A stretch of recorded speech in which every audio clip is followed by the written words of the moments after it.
Transgender অ্যাক্টিভিস্টরা দেশের প্রখ্যাত দুজন বিশ্ববিদ্যালয়ের শিক্ষককে হত্যার হুমকি দিয়েছে। বিষয়টা কতটা দুশ্চিন্তার বলে আপনি মনে করেন? খুবই দুর্ভাগ্যজনক একটি বিষয় এটি।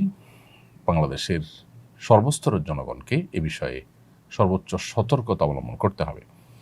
আমাদের দেশে পশ্চিমা বিকৃত চিন্তা এবং মতবাদকে প্রতিষ্ঠিত করবার জন্য তাদের এজেন্ট যারা আছে তারা নানাভাবে এখানে কাজ করছে।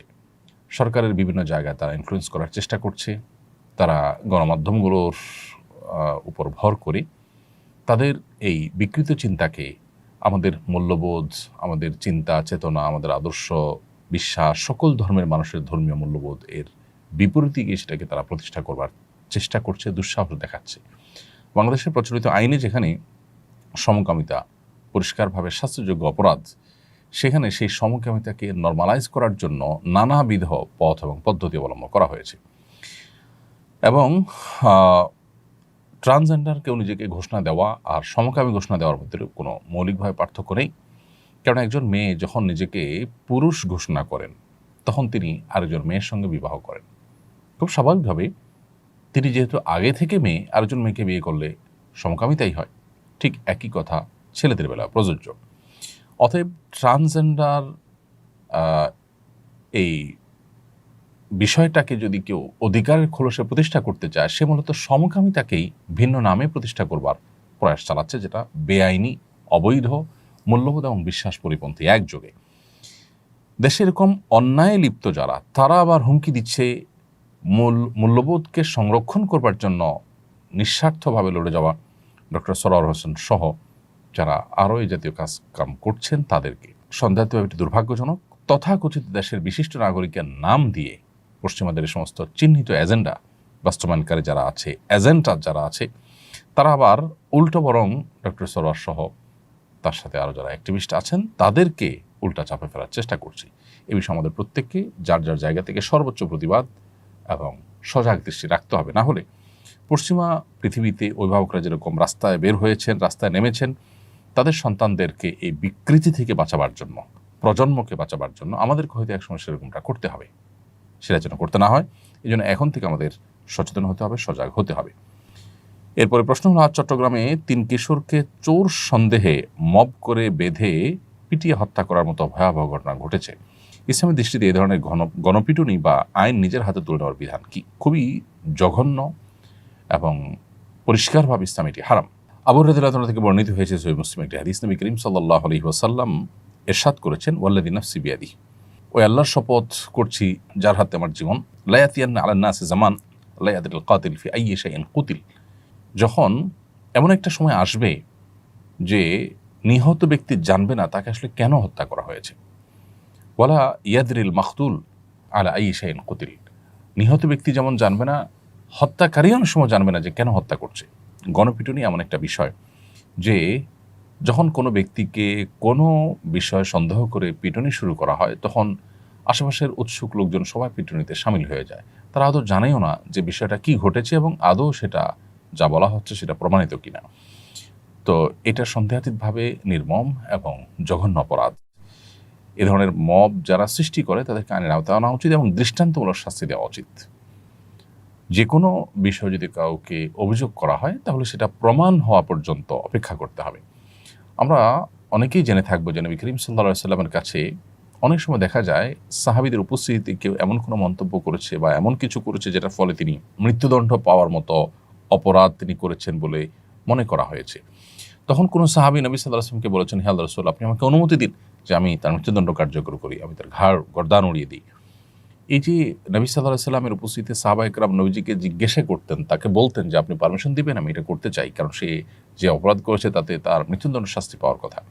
একজন মানুষ অপরাধ করেছে, এমন অপরাধ যার ফলে তার মৃত্যুদণ্ড হওয়া উচিত, এটা যদি আপনার মনেও হয়, তারপর সেটা আপনি করতে পারবেন না যতক্ষণ পর্যন্ত বিচারিক প্রধান, প্রশাসনিক প্রধান তার কাছ থেকে অনুমোদন না নেবেন। নবী করিম সাল্লাল্লাহু আলাইহি ওয়াসাল্লাম মদিনায় সেই দায়িত্বটি পালন করছিলেন এবং তার কাছে সাহাবীরা জিজ্ঞাসা করতেন, হে আল্লাহর রাসূল, আপনি কি অনুমতি দিবেন?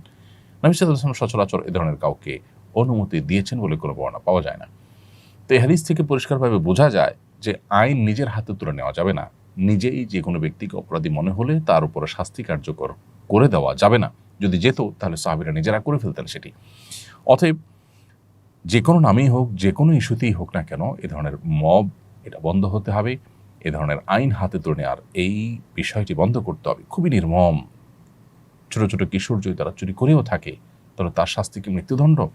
এত কঠোর আমরা কিভাবে হই, এত নির্মম কিভাবে হই, যে নিশ্চয়ই শখের বশে তারা যদি এই কাজটি করেও থাকে, শখের বশে হয়তো করেনি, বা আদৌ তারা চুরি করেছে না অন্য কি করতে চেয়েছে বা কি করেছে সেটাও প্রমাণিত নয়।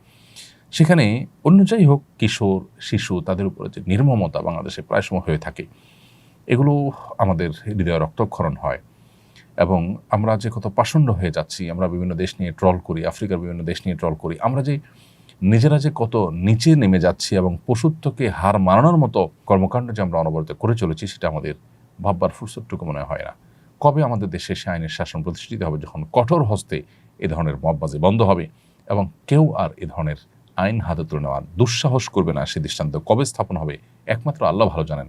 সরকার যায়, সরকার আসে, অনেক আমরা কথা শুনি, কথার ফুলজড়ি আমরা দেখতে পাই, কিন্তু আমাদের অবস্থার পরিবর্তন আমরা দেখতে পাই না। আমরা রব্বে কারিমের কাছে ফরিয়াদ করা ছাড়া আসলে আর কিছুই করার নেই। সরকার বলুন, রাজনীতিবিদরা বলুন, তাদের কাছ থেকে আশা করবার মতো কোনো জায়গা আসলে আমাদের দেশে আর নেই। আল্লাহ তাআলার কাছে ফরিয়াদ করি, আল্লাহ রাব্বুল আলামিন আমাদেরকে মুক্তি দান করুন, আমাদেরকে রহম করুন। অপশাসন, এই যে আইন হাতে তুলে নেওয়া এবং লোমহর্ষক যে সমস্ত নির্মম ঘটনাগুলো ঘটে অনবরত, এগুলো বন্ধ হওয়ার জন্য যে কঠোর আইনের প্রয়োগ দরকার, সেটা শরিয়া ভিত্তিক শাসন ছাড়া আসলে আদৌ সম্ভব হবে বলে আমার মনে হয় না। যার কারণে আমাদের মূল সমাধানের দিকে এগিয়ে যাওয়া উচিত এবং আল্লাহ তাআলার কাছে পানা চাওয়া দরকার। আল্লাহ আমাদেরকে হেফাজত করুন। এবং আমি তারপরও প্রত্যাশা করব যে যারা এই অপরাধে জড়িত হয়েছে তাদেরকে কঠোর শাস্তির আওতায় আনা হোক, কেন তারা আইন হাতে তুলে নিয়েছে। এবং তিনটা প্রাণ, বিশেষ করে কিশোর মানুষ, তাদের প্রাণের যে মূল্য সেটা আদায় করে নেওয়া হোক এবং তাদেরকে উপযুক্ত শাস্তি দেওয়া হোক। আমি ঢাকা বিশ্ববিদ্যালয়ের একজন শিক্ষার্থী। কিছুদিন পরেই এখানে ছাত্র সংসদ নির্বাচন, কী ধরনের প্রার্থীকে ভোট দেওয়ার পরামর্শ দিবেন?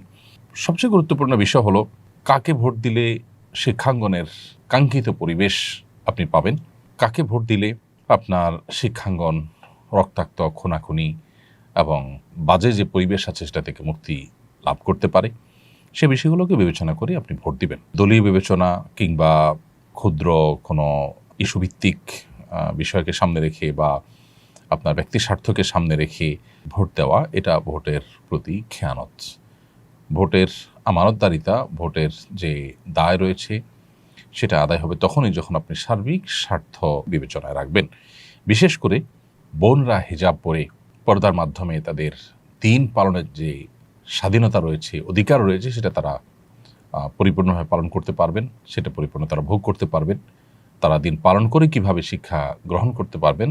দীর্ঘদিন যাবৎ দেশের এই সর্বোচ্চ বিদ্যাপীঠে আমাদের বোনরা তারা স্বাধীনভাবে তাদের দিন পালন করে শিক্ষাঙ্গনে তারা চলাফেরা করা বা শিক্ষা গ্রহণ করা থেকে তারা নানাভাবে তারা বঞ্চিত হচ্ছেন এবং কোণঠাসা থাকছেন।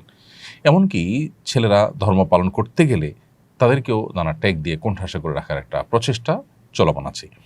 এই বিষয়গুলো প্রত্যেকটা প্রার্থীকে দিয়ে বলাবার চেষ্টা করবেন, যেন তারা কেউ বিজয়ী হলে এগুলোর যেন আমাদেরকে আর দেখতে না হয়, এগুলো যেন পুনরাবৃত্তি না ঘটে এবং এসব কিছুর অবসান যেন ঘটে, শিক্ষাঙ্গনে যেন শিক্ষার পরিবেশ থাকে, সে বিষয়টি সবার কাছ থেকে আপনারা তাদের মুখ থেকে এই কথাগুলোকে বের করবার চেষ্টা করবেন এবং তুলনামূলকভাবে যিনি কথা রাখবেন বলে মনে হয়, আল্লাহর ভরসা করে তাকে আপনারা ভোট দিবেন।